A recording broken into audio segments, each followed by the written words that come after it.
You want to translate that one for us? No, he said it. He's a hoe. He's a hoe.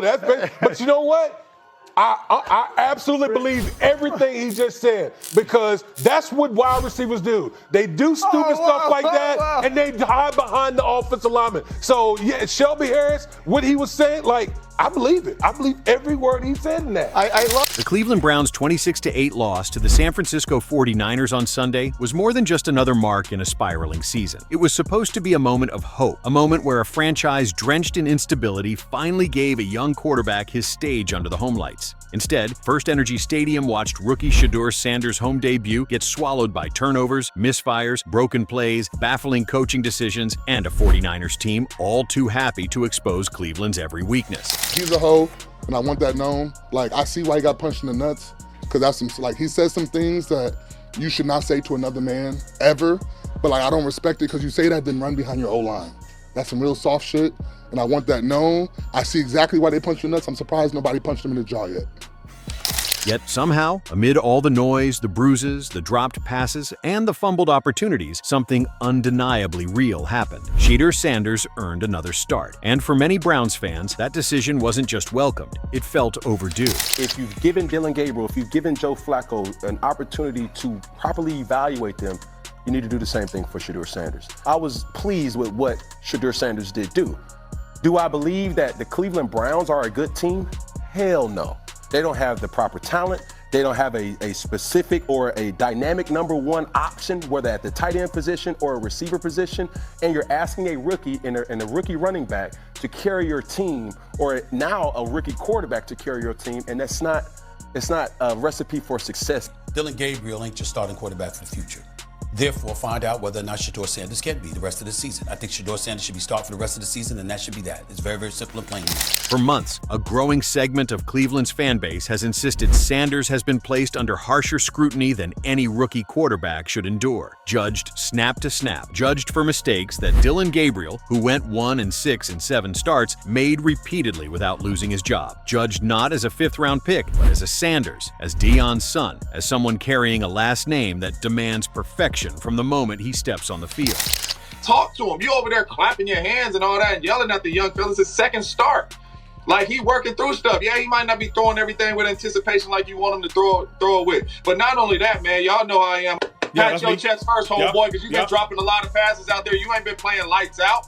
We all out here making the mistakes. Let's work through this together. Yeah. All right, pat your chest first. Shedeur ain't gonna make every play. Shoot, he a rookie, second start. I just don't like how aggressive he came over there, man. Go talk to the young fella. But you coming over there clapping and all that, for Shedeur to stand up, that stand up is all right, bro, you doing too much and you disrespecting me now, rookie or not. Yep. Shedeur ain't making all them antics and all that when you dropping the football. So, man, come over here and talk to me, man. Let's get this thing right. You ain't got to come over here clapping your hands and talking all tough and talking all crazy. On Sunday, after a loss that could have shattered his confidence, Kevin Stefanski didn't hesitate when asked about next week's starter. Yes, he said, no explanation, no conditions, no hedging. What did you see on those 4th and 1, those 2 4th and 1s that didn't work?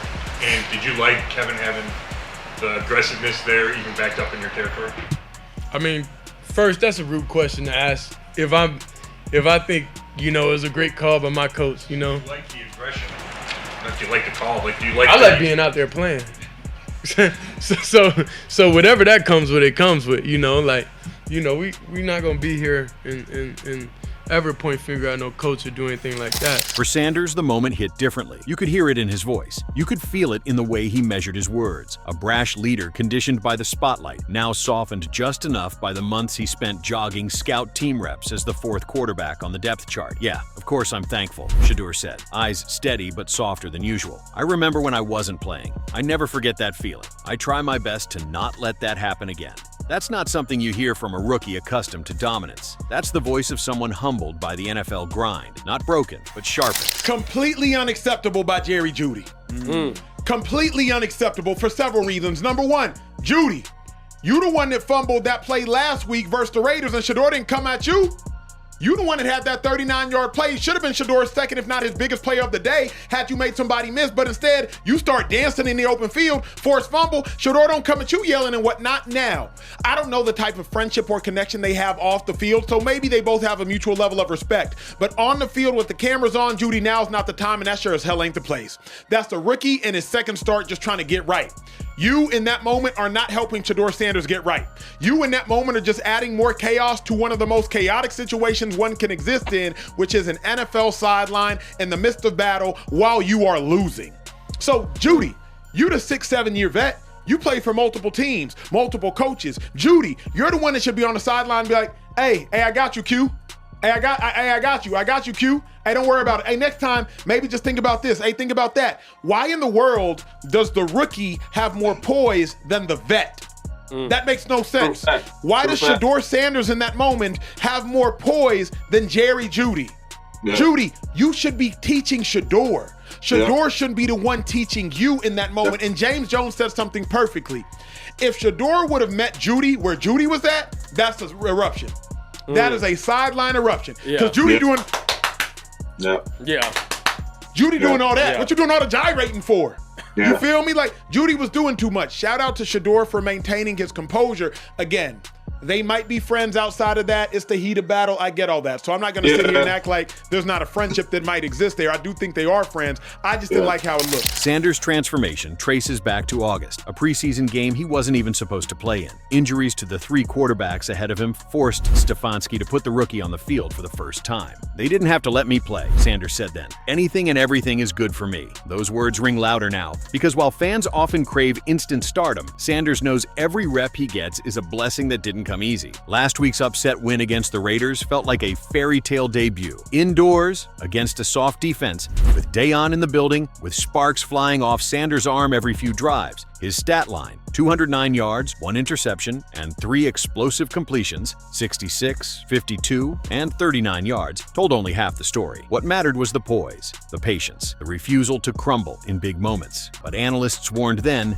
San Francisco is not Las Vegas. And by the time Sunday arrived, expectations had ballooned. Fans wanted fireworks, a coronation, a moment where Sanders walked onto the Browns' home field and forced the doubters to bow. Reality had other plans. Sanders finished 16 of 25 for 149 yards and a single touchdown, a 34-yard strike to tight end Harold Fannin Jr. Cleveland managed just 60 yards in the second half. San Francisco's defensive front turned the Browns' offensive line into wet paper, and special teams sabotaged any chance of a comeback. Yet through all of this, Shedeur never unraveled. 2 plays stand out as the gut punches that ended the Browns' hopes. 1. Fannin's 4th down botched snap. Down 10-8 in the third quarter, Cleveland tried a direct snap to their tight end on 4th and 1 from their own 32. The snap hit the turf. San Francisco recovered. 9 plays later, touchdown. 17-8. 2. Gage Larvadane's muffed punt. In the fourth quarter, after the defense forced a badly needed stop, Larvadane muffed the punt, handing the 49ers the ball on the Browns' 18. 6 plays later, another touchdown.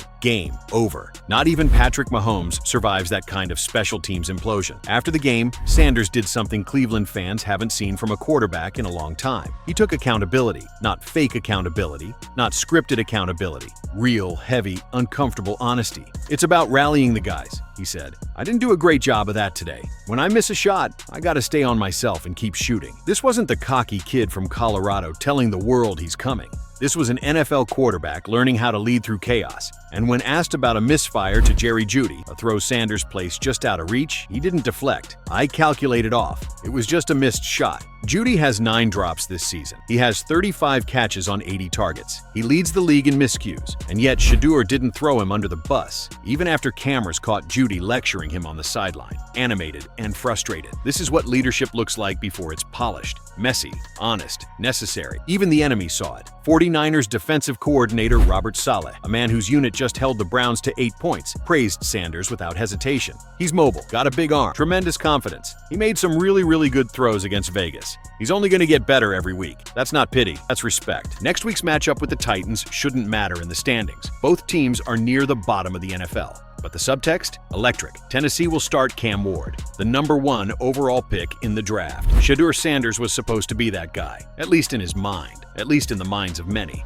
What you'll see next Sunday is not just 2 rookies. It's 2 competing destinies. 2 statements, 2 futures. Sanders knows the spotlight will lean heavier. But Stefanski trusts he won't let emotion hijack the moment. He knows how to keep the main thing, Stefanski said. For all the disappointment, the fumbles, the muffed punts, the turnovers that weren't his fault, something meaningful happened on Sunday. Shedeur Sanders didn't shrink. He didn't implode. He didn't start forcing throws. He didn't point fingers. He didn't lose the locker room. Instead, a young quarterback stood in the center of an unraveling game and showed enough command, enough poise, and enough accountability to earn his third start. And this time, for the first time, it feels like the Browns aren't just giving him a chance. They're giving him the keys. A 26-8 loss usually sends a storm through Cleveland, but not this time, because while the Browns fell apart around him, Shedeur Sanders quietly grew up. He learned the speed of the game. He learned the weight of a mistake. He learned how to lead in the dark. And he learned, maybe for the first time, that the NFL doesn't give out respect. You earn it one bruising week at a time. In life, Sanders said, you gotta understand how quickly things come or how quickly they can be taken away. I'm never comfortable. The Browns lost another game on Sunday. But in Shedeur Sanders, bruised, grateful, hungry, unbroken, they may have found the one win that actually matters, a quarterback worth believing in, a future worth fighting for, and perhaps at long last, a reason to hope.